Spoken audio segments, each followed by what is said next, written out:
When you start planning a trip to Japan, you'll always come across this advice. Travel websites, social media, guidebooks. No matter where you look, you get the same recommendation. Pick up a JR Pass, collect it at the airport counter, hop on the Shinkansen, and enjoy your trip.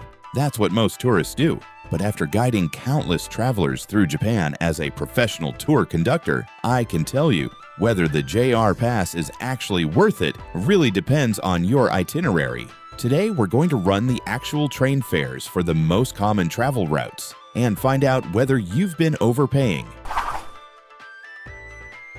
If you already know the basics of the JR Pass, feel free to skip this section and jump straight to part 2. Some travelers arrive at the station with a JR Pass, only to discover that the train they want to take is not fully covered. This happens more often than you might expect.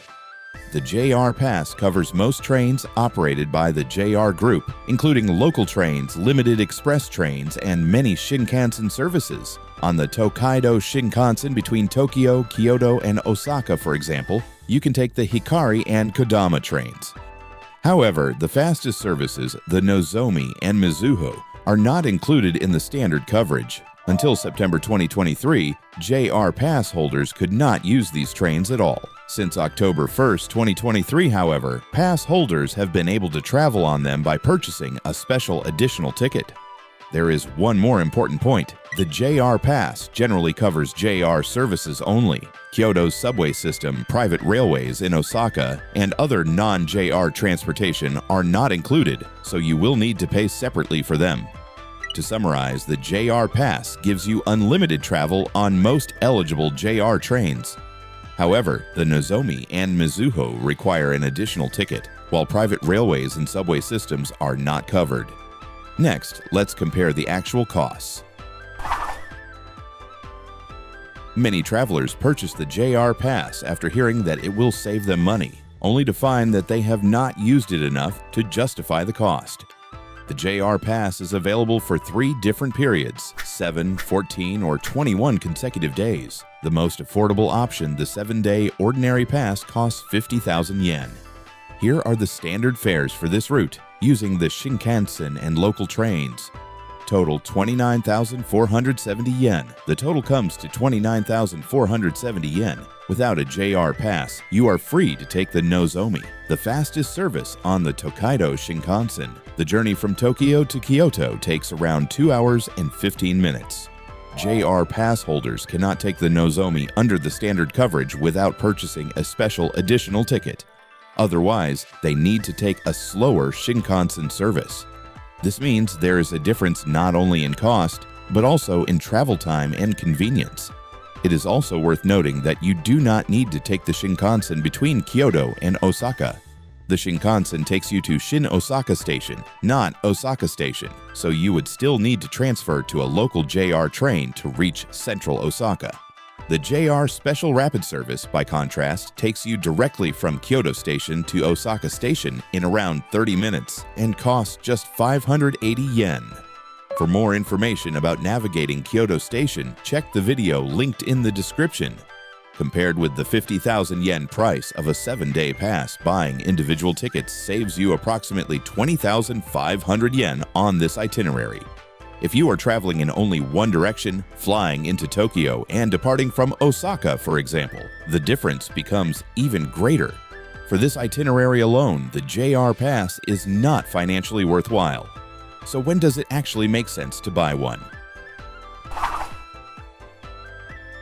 There are situations where the JR Pass can be worthwhile, particularly when your itinerary includes several long-distance journeys beyond Tokyo, Kyoto, and Osaka. For example, adding a day trip from Osaka to Hiroshima would cost approximately 21,000 yen for a round trip between Shin Osaka and Hiroshima on the Sakura Shinkansen. The Sakura is covered by the JR Pass. When you add several long-distance journeys like this, your total transportation cost can begin to approach the price of a JR Pass. The basic calculation is simple. List all the JR journeys you plan to take and add up their regular fares. Then compare the total with the price of the JR Pass that matches the length of your trip.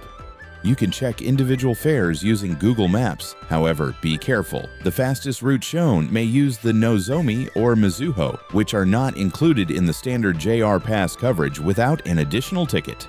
If the total cost of your individual journeys is lower than the price of the pass, buying separate tickets will be cheaper. That said, it is important to be realistic about your itinerary. Visiting Tokyo, Kyoto, Osaka, Hiroshima, and Fukuoka within 7 days would make for a very busy trip. If you would prefer to travel at a relaxed pace and properly enjoy each destination, there is no reason to add extra journeys simply to justify the cost of the pass.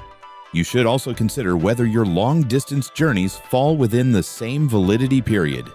If they are spread across a longer trip, the value of the pass decreases further. To summarize, the JR Pass is best suited to itineraries that include several long-distance journeys within a limited period.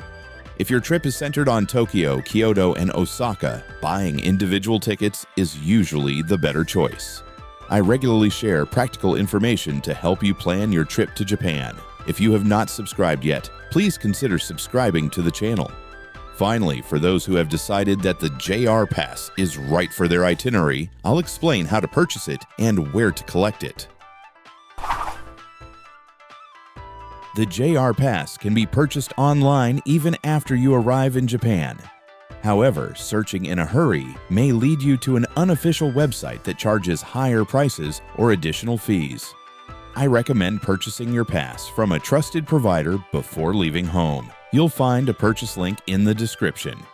For many travelers, the airport is the most convenient place to collect the pass, and it comes with a useful advantage. At Narita Airport, you can use an active JR Pass on the Narita Express into central Tokyo. Since all seats on the Narita Express are reserved, make sure to obtain a seat reservation before boarding.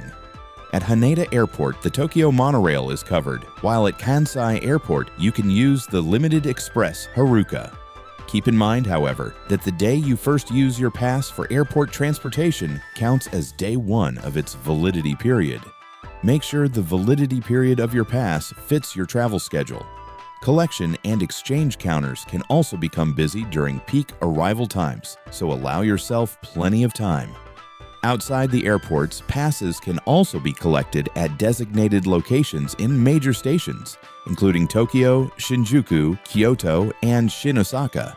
You will need your passport in all cases. If you purchased your pass through the official website, bring the reservation number issued when you made your purchase. If you purchased it through an overseas travel agency, bring your exchange order. When purchasing through the official website, you will select your intended start date during the purchase process rather than at collection. Let's summarize the key points from this video. For the round-trip itinerary used in our example, Tokyo to Kyoto, Kyoto to Osaka, and Osaka back to Tokyo, the JR Pass is not financially worthwhile. Buying individual tickets with the freedom to take the Nozomi saves approximately 20,500 yen. If your itinerary includes several long-distance journeys, add up the individual JR fares shown in Google Maps and compare the total with the price of the pass that matches the length of your trip. However, be careful. Google Maps may suggest Nozomi or Mizuho because they are the fastest options. These services require an additional ticket even if you have a JR Pass. If you found this video helpful, I would appreciate it if you gave it a like. I regularly share practical information to help you plan your trip to Japan, so please subscribe if you have not already done so. You have come a long way to experience Japan. It would be a shame to spend your entire trip worrying about transportation and constantly checking maps. We offer a professional private guiding service in Tokyo, Kyoto, Osaka, and the surrounding areas. An experienced guide can accompany you throughout the day, helping you choose the right places to visit and providing practical support along the way. If you are interested, visit the website in the description and contact us via WhatsApp.